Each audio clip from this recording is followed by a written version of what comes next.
Hey, welcome to the Event Answer Studio. Today I want to show you how to create this monochromatic balloon garland made from all different shapes and sizes of silver balloons. The base of this garland is made up of these 11-inch silver chrome latex balloons.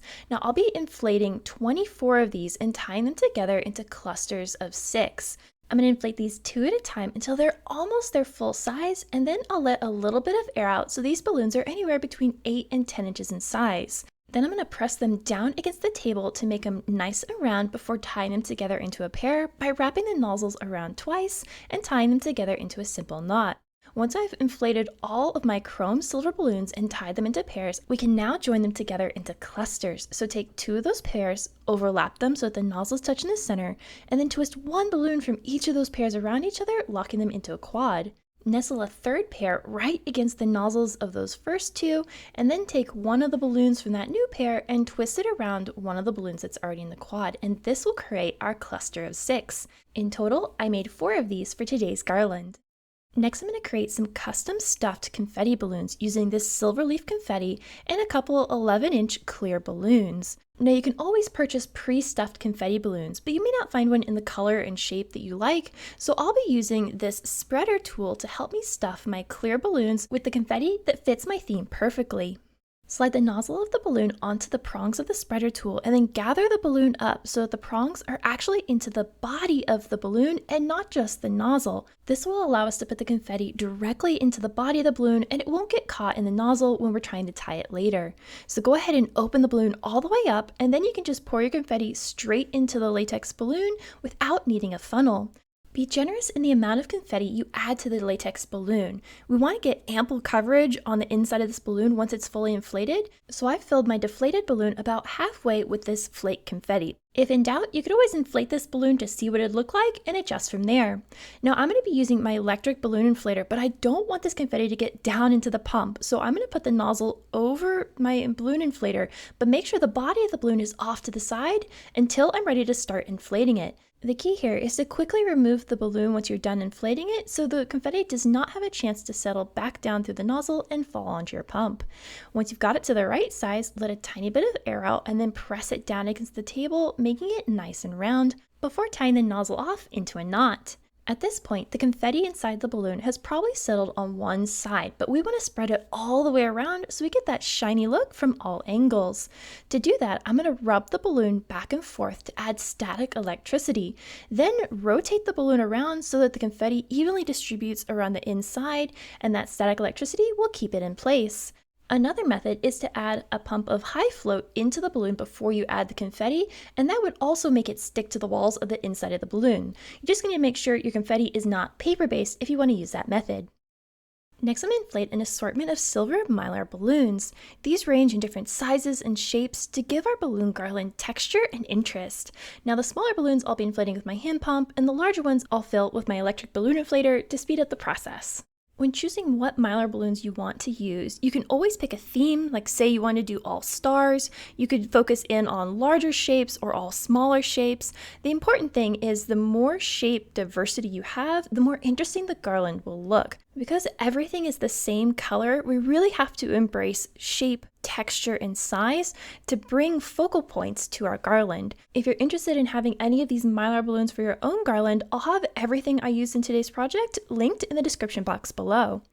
The only balloon I used that did not have a self-sealing valve were these curls, so either you have to use a heat sealer or I'll show you how to tie them off, which will work temporarily. So fully inflate them so they're nice and tight, push the remaining air out of the nozzle, twist that nozzle a couple times, and then tie a knot right against the base of that balloon. This will hold the air for a couple hours during an event, but if you'd like these to last several days, it's better to use a heat sealer. Another unique balloon I'm using in this garland are these 4D silver mylar balloons.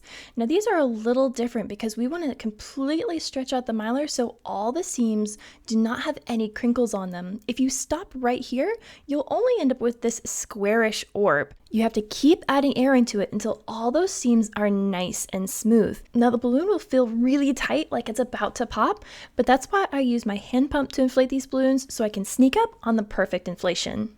The last balloon we need to inflate are the tapers for our starburst balloons. Now these have a nozzle as well as a tail, so we can tie all these tapers together into our large starburst. So fill them until they're all nice and tight, and then you're going to take 2 of your tapers and tie those tails together into a double knot, leaving about a 2-inch gap between the base of each of those balloons so there's room to twist all these together. Then just like we did with our cluster of latex balloons, we're going to take 2 of our taper pairs, overlap them, twist them around each other, and then continue to add in new taper pairs until there are 10 total spikes shooting out in all directions, and then tuck in any of the tails or nozzles so you can't see them.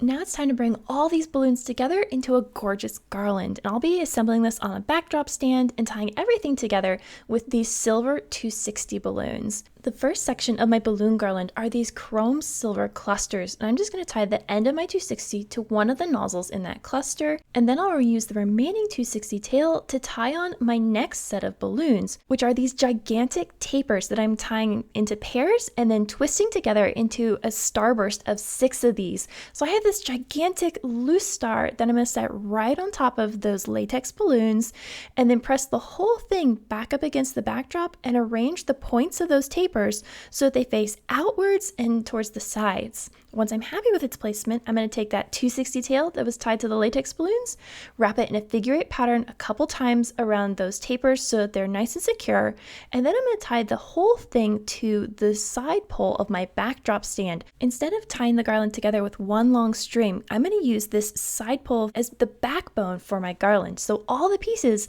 will attach to the side pole, and then once I've got everything on it, I can just pull the backdrop in front of the side pole and hide away all those knots. Next, I'm going to nestle in my 22-inch 4D orb, but I need to have a way to tie it into the garland. So I'm going to take one of those 260s, roll the nozzle of my orb around that, and then tie the ends of the 260 in a knot, and that will allow me to put the nozzle end of my orb straight into my garland.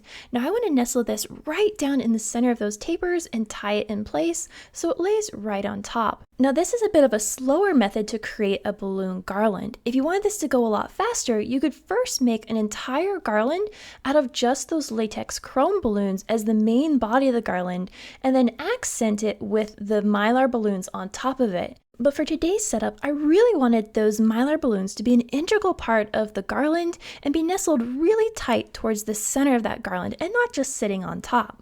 There may be some mylar balloons we want to place in the garland in such a way that the nozzle is not a convenient tie point to attach it to the garland, so we need to create our own tie point. To do that, I'm going to take some clear packaging tape and place it right where I want that point to be in order to give the mylar a little bit more support so it'll be less likely to rip when we go to tie this into the garland. On top of that piece of tape, I'm going to center an empty 260 balloon and secure it in place with one more piece of tape over the top, and then take the 2 ends of that 260 balloon and tie them together into a knot. Now we have a reliable way to anchor our balloon into the garland. So I'm going to place the moon so that you can see the full moon shape from the front of the garland, and then stretch that 260 tail out and tie it in place.